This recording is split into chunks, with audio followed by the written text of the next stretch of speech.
All right. Welcome to the 2020 Candidates Forum for Champaign County. I am Tricia Crowley of the League of Women Voters of Champaign County. On behalf of the League, the NAACP, and the News-Gazette, and Illinois Public Media, I welcome you to tonight's Candidate Forum. Tonight's first forum will be the Office of Recorder of Champaign County. Because of the COVID-19 pandemic, we are unfortunately not presenting this forum in person. Consequently, we are not accepting questions concurrently with the forum. I urge you to submit your questions for next week's forum via email, phone, or directly from the forum on our website. Our website is lwvchampaigncounty.org. Questions have been submitted for tonight's forum. Similar questions have been grouped together, and consequently, your question may not be asked in precisely the way you submitted it. And due to limited time, we may not get to all of the submitted questions. This forum is being broadcast on the League's Facebook live stream and also by Illinois Public Media via their Facebook page. After the forum, it will be available on the League's YouTube channel. Yes, we have a YouTube channel, and it will also be broadcast by UPTV.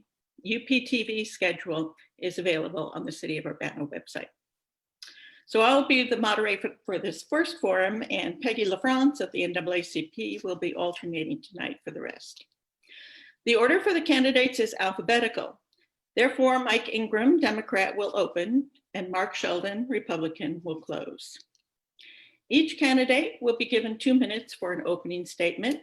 I will then ask the questions submitted prior to the forum, and candidates will each have 1 minute to answer these questions. At the end, each candidate will have 2 minutes for a closing statement. Candidates will kindly refrain from any negative attacks on the other candidate, will not mention them by name, and will speak only to what they will do if elected to office. And we shall begin. Mr. Ingram, you to present your opening statement. Great. Hello, and thanks to everyone out there who's taking the time to learn more about local government. I'd like to thank the League of Women Voters and NAACP for hosting tonight's event. They both do admirable work and important work, and oftentimes they are left without much recognition for doing so. My name is Mike Ingram, and I've spent the majority of my life living in Champaign County. After a childhood spent as a Navy dependent bouncing all over the country.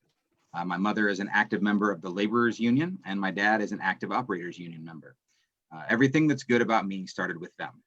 They both come from farming and construction, and my mother's father was even a Republican county board member, while my father's father was a Democratic precinct committee person. It was all very Montague and Capulet.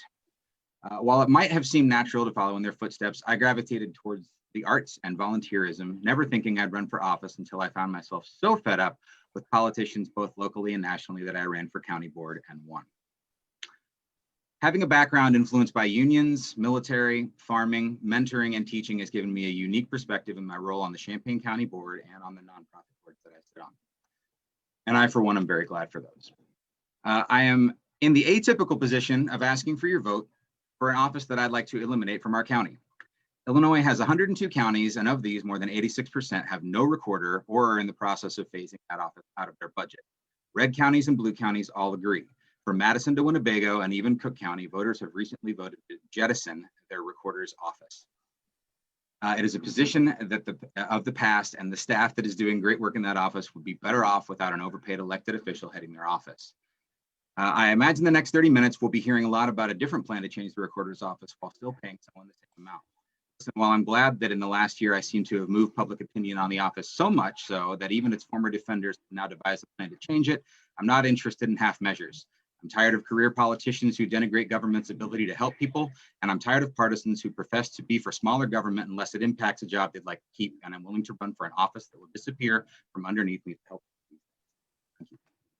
Mr. Sheldon.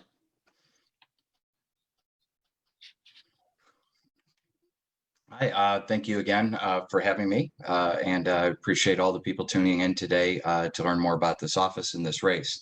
There's a striking contrast here. I'm happy to be the candidate that wants to continue this office in a way that maintains the security, integrity of the documents, the efficiency that we've established, and the good professional service that we've established. Over the last 4 years, I've moved the office forward in technology and service. We've eliminated the paper revenue stamps and gone all electronic on revenue stamps. We've done the electronic recording of deeds is now started in Champaign County for 2 or 3 years now. I use my own web design skills to put up a website that has increased the revenue in our office. But I'd say the one thing that I'm most proud of is I've crafted a way to put together or to digitize more documents in our office. What I did is I partnered with Community Choices, and we've hired 2 people through that agency in an integrated supportive employment environment to basically take my web or my database skills and their skills on data entry and the like, and we have brought in tens of thousands of documents already. We have tens of thousands that we plan to bring in. And this would have been a $450,000 cost if we had outsourced it. We're going to be able to do it for less than $100,000. And we've got 2 people working in our office in a great, unique environment. Make no mistake, if we consolidate this office, we're going to bring it into the types of advances. There's no way you can reduce the staff in the office by 20%, resulting in staffing and a 90% decrease in the technology, and still expect the same level of professionalism and service out of the office. It just cannot and will not happen. Talk to the experts in this county. They will tell you this is not a good idea. Thank you for your time. All right, we'll get to the questions. And the first question is kind of an informational question. What does the recorder's office do, and what is the staffing and budget for that office? Mr. Sheldon. Well, our primary responsibility is to record all of the deeds, mortgages, anything related to real property in Champaign County, the plats. All of those documents are recorded in our office in perpetuity. They will never be gotten rid of. This is what allows people to know. We take it for granted in America that we know who owns property, but in many countries, that isn't something that's available. The ownership of property is based on how much firepower you have and not on the rule of law. So we keep the property records. Our budget is we take in about between the two, over $2 million in revenue. Some of that goes to the state, $1 million goes to the state. We bring in a net amount of $1 million in revenue to the county. So we are one of the few net revenue, departments in Champaign County. Okay, Mr. Ingram, do you have anything to add to that? It's funny to follow an informational question when the information has kind of already been given. One thing that wasn't mentioned was the military records, discharge records that that come to the office. It's tasked with handling a lot of things that the staff does a marvelous job of handling, and that the staff in the recorder's offices all around the state all do a wonderful job of handling, even when they don't have an elected recorder of deeds. Okay. Mr. Ingram, what are your qualifications to run for this office, and how does that fit with what the office needs? That's an interesting question. Again, as somebody who doesn't think the office needs to exist, listing your qualifications for them is a little strange. I would say I'm well equipped to handle the transition of the office, but also, 2 years on the county board has shown me a lot when it comes to what the budget of our county is like. It's one of the reasons that kind of motivated me to look towards eliminating this office. As we've heard, the office actually does generate some revenue, and it does the same for other counties in the state when they don't have a very expensive recorder's position to pay. So thinking about the number of dollars that we could then also be taking from that office and putting towards other things in our county seems important. But no, as a lifelong person who's spent a lot of time organizing nonprofit groups and teaching and things like that, I think that puts me in a pretty decent position to actually go into the office and listen to its employees and see what we need to transition. Mr. Sheldon, do you want me to repeat the question? I think you're frozen there.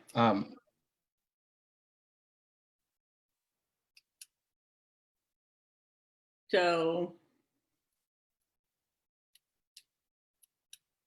this is the you're breaking up. We're not hearing you.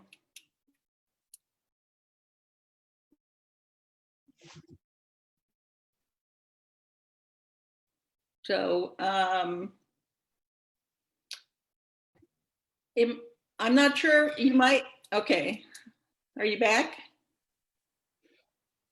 I don't know, am I? Yes, you are. So you want me to repeat the question? What are your qualifications to run this office, and how does that fit with the needs of the office?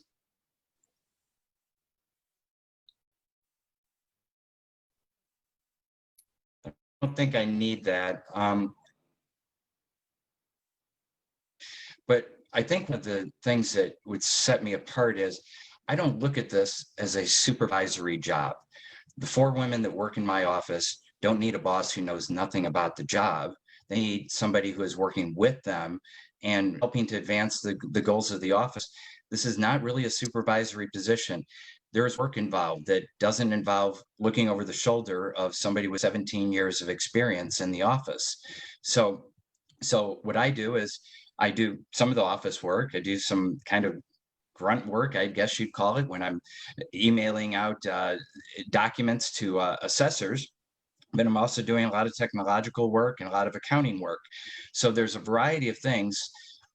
3 to 5% of my job involves supervision. 95% of my job involves work. Percent supervise and brag about their ability to supervise. Those are some of the worst people I ever worked for. Okie doke. Mr. Sheldon, describe the kinds of policy decisions an elected recorder has to make, and could you give an example of a policy decision that has had to be made in the last year or so? Well, I don't think we've really had a policy decision that I can recall. So this is one of the reasons why I believe moving this to an appointed position is appropriate. There's just very little in the way of policy. I've done some things that, for example, when I used various records in county office and integrated them to come up with a way to save senior citizens $400 to $500 on their tax bills. It wasn't really, it was a little bit of a policy decision, but certainly not one that you I worked with a Democrat on it the first time I did it. So I think that it really belies any partisan, and that's why I believe making an appointed position makes a lot more sense. Moving it over to another elected partisan position makes no sense. And so let's remove this office and other offices that are purely administrative. Let's take away the partisan umbrella and make them nonpartisan. Okay, and Mr. Ingram? Yeah, I'd agree that there isn't really much to the need for partisanship in the office. I guess I'm glad to hear that coming from people who didn't used to feel that way when elections were on. So it's nice to hear finally some voice of reason come through on that. Yeah, I don't think there should be any real policy that is affected by partisanship in this office, largely because I don't think the office should really exist in its entirety. Okay, Mr. Ingram, if tax revenues are decreased because of the COVID virus and the county board requires you to make cuts in the recorder's budget, what would you cut? The Office of Recorder of Deeds. Okay, let me follow up that with what kinds of savings would, I mean, the function would still have to be provided. What kind of savings would that provide? Sure. I mean, we're looking at about, salary of $97,000 a year, plus benefits and things like that. But beyond that, even if the workload needed to be handled by another person who came in and was hired and was another AFSCME employee who worked in the office, and took half of that salary or more, you could distribute the money that the recorder is currently being paid amongst all the employees in the office, and I would be happy. I don't think it needs to be going to somebody who's on the ballot as an elected official. Okie doke. Mr. Sheldon? Well, once again, if you look at other counties, we are understaffed compared to, so one of the counties that's being brought up is McLean County. McLean County has more people working in their office than we do. Yet we have more documents and we bring in more revenue. Our net revenue with fees is far above what McLean County does. So the idea that somehow you can eliminate people in this office and have it work as well is just not. I tell people it is very easy to save money in county government. The county board that is controlled by the Democrats, they can do it right away. They can go down the hall and fire 4 people and they can save money. The problem is firing people and still delivering the same level of service is very hard. You cannot expect that you can reduce the staffing in this office and still maintain this level of service. It doesn't make any sense. You can't go and fire 3 teachers and have the same quality of education. So the savings are very minimal because our staffing is right now very minimal. Okay. And here's a question, factual question, I guess. Does the recorder's office do the data entry and scanning that is stored and made available through a vendor? Does the vendor own the data, and is the county working for the vendor? Mr. Sheldon? We have a software vendor. They're Fiddler out of the Quad Cities. One of the things I feel strongly about, I'm very disappointed in, the county board voted to purchase new tax software, and we don't really have solid access to that data. For us on the recorder side, we have access. I have access to all the data, and so we own it. We do the indexing, we do the scanning of the images, and I could migrate all of that data into an entirely different database, an entirely different system without even talking to Fiddler about it. So every single bit of data that we have is owned by the county, and I feel very strong. I've been a firm believer in that for 25 years. It's always been frustrating to see counties allow other companies to not provide them the access to the data that they own. Okay, and Mr. Ingram, do you have anything to add to that? That pretty well covers it. I'm not really sure that there's much more that I could add. That's the person that's in the office right now, and so it's good to get the informational question from him. I will say I was a little confused going back to the last question about comparing getting rid of an elected position to firing a teacher, but I'll just say that I'm confused by that, and I guess we can go to the next question. Okay. Mr. Ingram, how would you suggest the functions of the office be handled if there was no elected recorder? Well, I think the staff in the office does an incredible job already. And I think that what we've seen in other counties that have gotten rid of the position when they've had it before, some have just transitioned with the staff that they had before or the same staffing level. Others have had to make changes based on the workload. So while I haven't brought up McLean County, we did just hear about it, and I'm, Kathy Michael over there is now the clerk and the recorder. It seems to me from their survey that they did of constituents that they are maintaining quality service there. Other counties that have interviewed our current recorders that are around the state and have heard their ideas for whether or not they should be kept or not, such as the Winnebago County study that they put out, were not compelled by the recorders that are left. So I mean, the idea that it would only be one way to do this with only the staff that is involved now isn't exactly correct. We can we can work with it after that. We just don't need to be paying an elected official this amount of money to handle it. So, Mr. Sheldon, how would you suggest the function of the office be handled if there was no elected recorder? Well, once again, I would support an appointed recorder. And usually that would come, first of all, there would be some savings there because our appointed positions generally have been paid less in Champaign County than our elected positions. But the Winnebago County study is very interesting. I read it here just recently. It never talks about any of these counties. So I'll give you an example. McHenry County has about twice our document volume.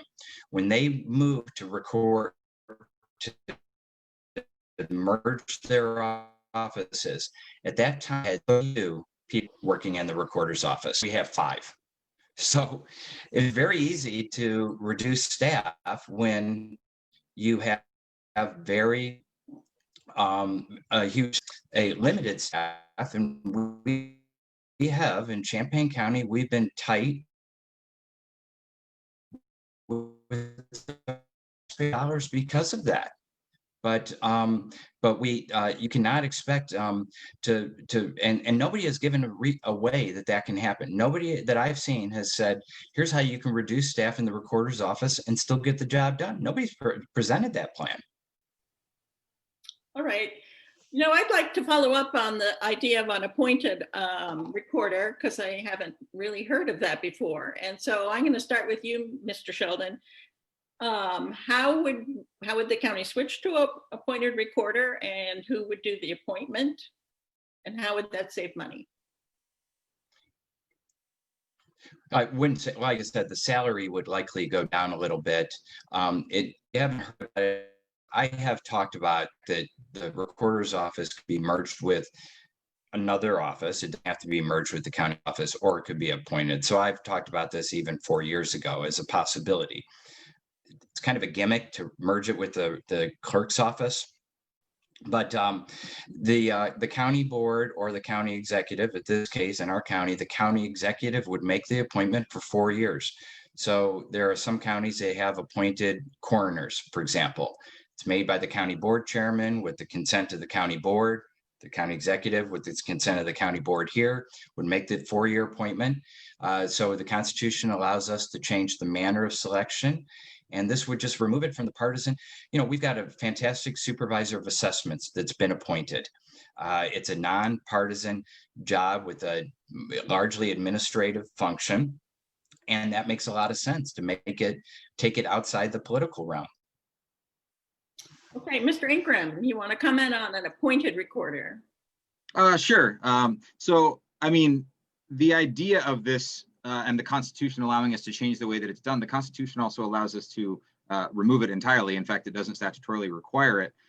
So I mean, sure, we could try to do this half measure of trying to put somebody else in the space. Appointing hasn't been really a wonderful process for anybody who's been watching county board meetings for the last few years.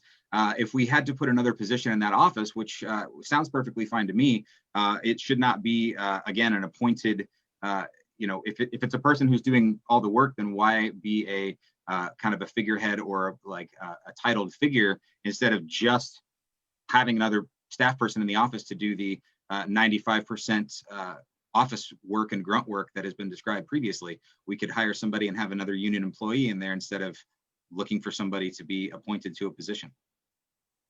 Okay. And this is going to be our last question. What else do you want the voters to know about you?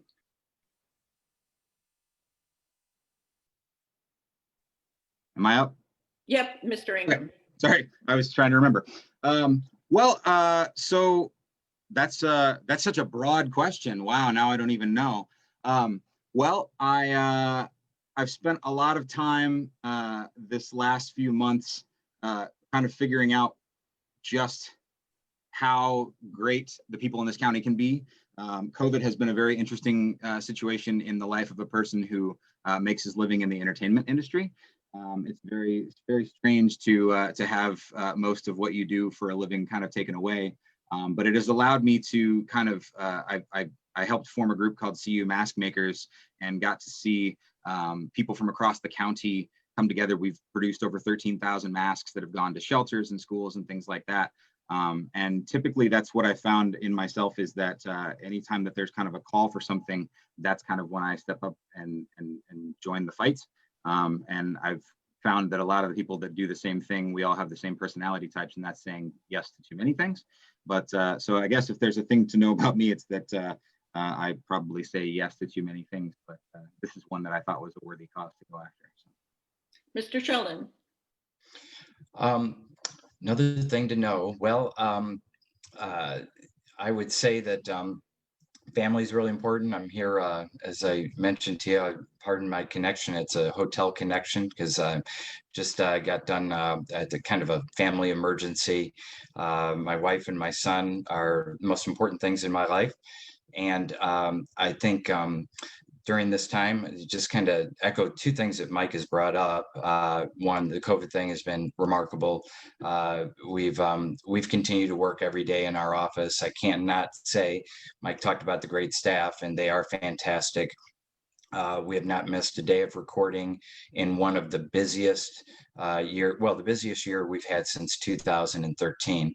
So over time, I think the thing I've learned in all these different positions is, one, nobody's got all the answers. And every venture I've been involved in, certainly the 2 county offices I've held, and different campaigns I've run, and different volunteer activities I've done, there's never been any type of idea that hasn't gotten out there where a bunch of us collaborating together can't make it better. And so that's kind of what drives me in all these things, is the ability to collaborate with good people. That's my staff. That's the other people in county government to make good things happen. Okay. We're going to go to closing statements, 2 minutes, and Mr. Ingram, you go first. All right. Well, thanks so much to everybody who tuned in tonight. Anybody who watches this at a later date via any of the streams that it will be on. I think it's I hope it gave you a good idea of what I consider would be my plans for elimination of the Office of Recorder of Deeds in Champaign County. If you have any additional questions, you can find me very easily at electmikeingram.com or on Instagram, Twitter, Facebook at electmikeingram. I think we've had some interesting things brought up this evening. I think it's interesting to hear the idea of elimination being called a gimmick when counties, even as big as Cook, have taken it on and seem to be doing just fine with it. I'm glad to hear that that there is an appreciation for the staff in the office. Oftentimes, when I hear somebody say that their position is a necessary and needed thing, it feels to me like that's saying that the office couldn't survive without them. So I'm glad to hear that there's appreciation for those workers. I'd like to thank the NAACP, the League of Women Voters, the Illinois Public Media Group, and the News-Gazette. A year where voters are going to have a much harder time making contact with their local candidates. I think forums like this can help them make decisions that they're going to have to make when they get into the ballot box or when they mail their vote in. I would also like to thank my wife, who managed to make it 30 minutes without setting off a smoke detector in the house. And I would also like to thank the opposition for conceding the point that I've been making for about a year now, although I don't again agree with the half measure of changing the position to one that's appointed. Although the last time that there was a large idea from the opposition and a grand plan, they created an executive position that that they're now so unhappy with that they're trying to reduce. So it's potentially possible that we should look otherwhere for plans.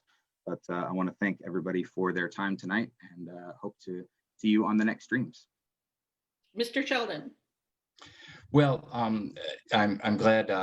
First of all, thank you for having us. I've done quite a few of these now. So the one advantage, my last race I was or two races ago, I was unopposed, so I didn't have a forum. So it's nice to have the forum. It's interesting. I think if you talk to the experts in this county, the people, and none of those people are being consulted as best I can tell. So the people, the realtors, the bankers, the attorneys who do property transactions, the title companies, those people don't believe that eliminating the recorder's office and blending it in with the county clerk's office is a good idea.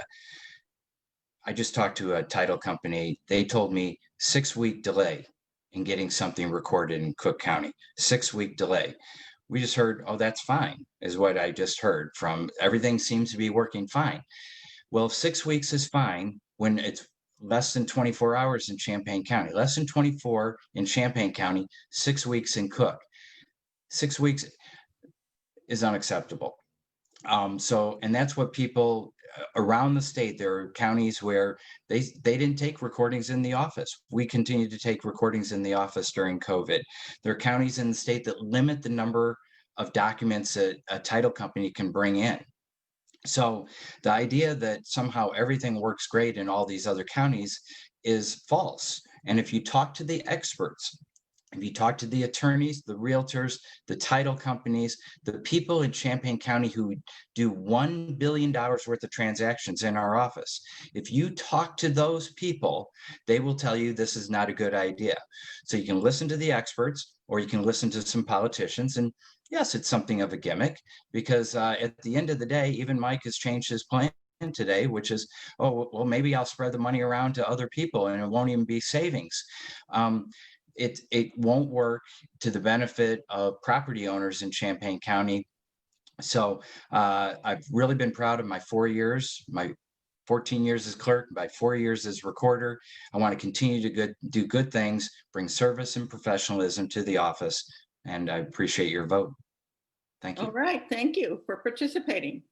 I'd like to thank again the League of Women Voters, the NAACP, the News-Gazette, and Illinois Public Media for sponsoring the forum. And to our timers, Peggy Patton and Todd Kinney, thank you.